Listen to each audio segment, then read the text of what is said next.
Hi guys, how's it? Cool. All right, so welcome to Friday Freedom. So what I want to talk about today, in the same vein as we've been talking about so far this week, which I will be continuing to talk about all month, and that is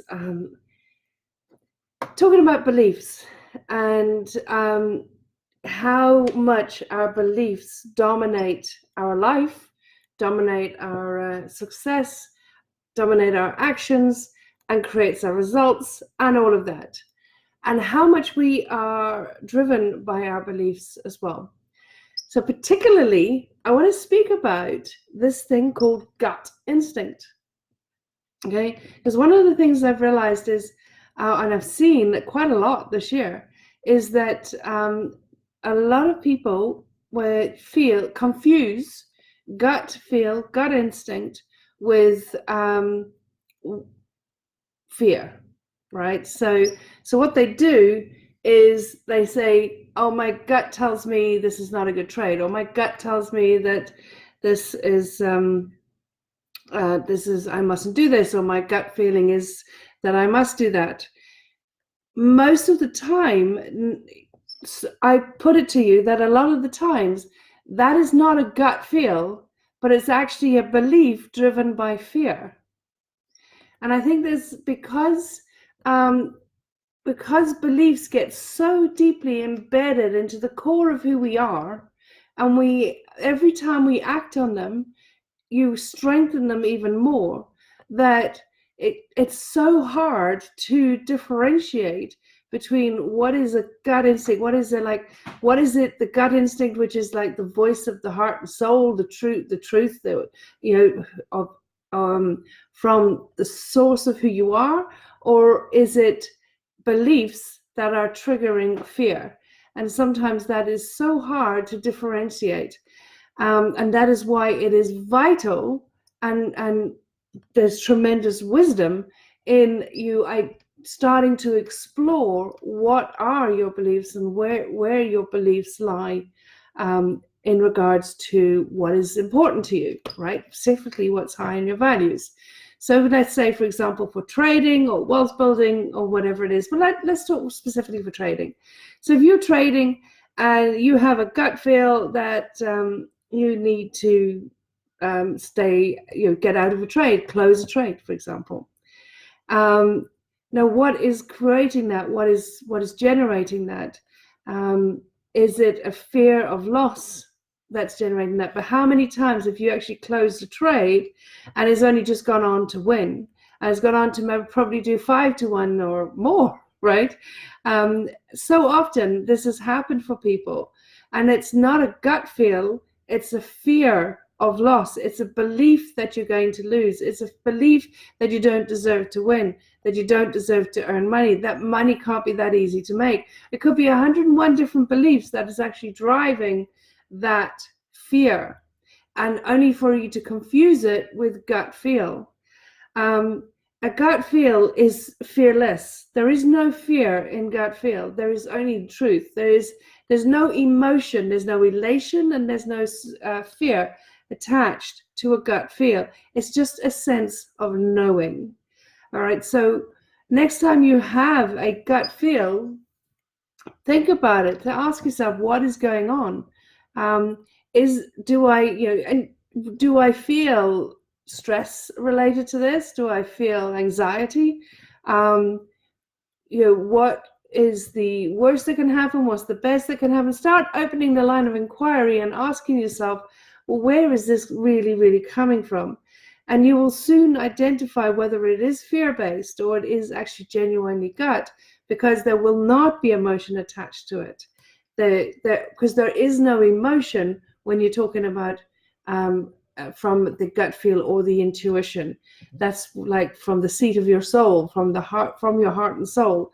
There's no emotion attached to it. There's no polarization attached to it. There is only the truth. It is as it is. The moment we apply a meaning to something, that is when you start introducing fear and judgment, elation and sadness, or happiness, joy, but happiness and depression. That's when we start getting polarized, and that's when our beliefs start driving our thoughts, that's driving our actions, which then drives our results. So I think I've asked so many people recently, have they ever regretted following their intuition or regretted following their gut feel? And people have said yes. And that's like quite alarming. But when we've unpacked it, because you can't regret following your intuition. If it's really genuine to your intuition, you can't regret it. You can't. It's not possible, because that's the truth. But what happens is, when I further inquired and we started to unpack it, well, what do you mean? When did it happen? What happened? What was going on for you? What were your beliefs? When we started really unpacking it, we then could see clearly that in actual fact, that was a belief-driven feeling, belief-driven fear, emotion, rather than the real true intuition.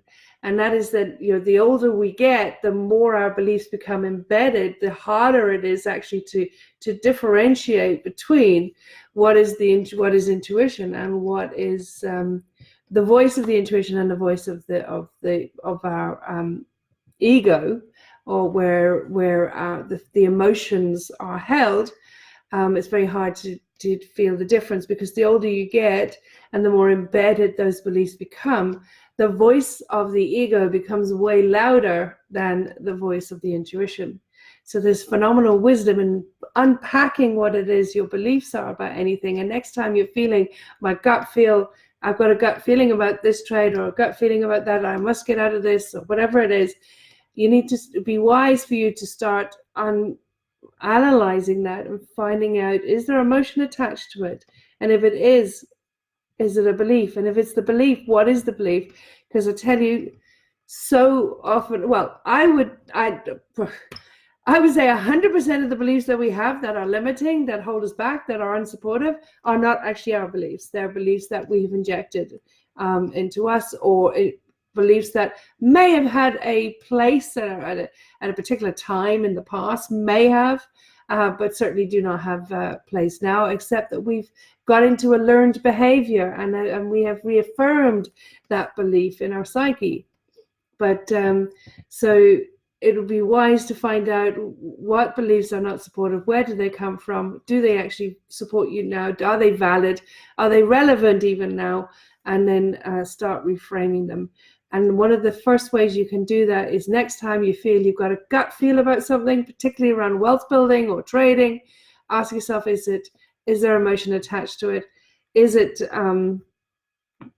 rather a belief? Is it fear? And then start identifying, well, what is driving that? What is driving that belief? What is driving that fear? And find out, where did it come from? Is it yours? Is it even relevant? And the more you do that, the more you practice that, the easier it gets, and the more loud the voice of your intuition will become. That's the beautiful part of this. Okay, so start practicing that. It makes a massive, massive difference, and you will start acting from inspiration rather than desperation, because anything fear-based is desperation, anything intuition-based is inspiration. And that's the secret behind building great wealth and being successful in your trading, is from inspiration, not desperation. Desperation, there's only scarcity, lack. In inspiration, there is abundance. Have a superb weekend, guys, and I will catch you on Monday. Take care.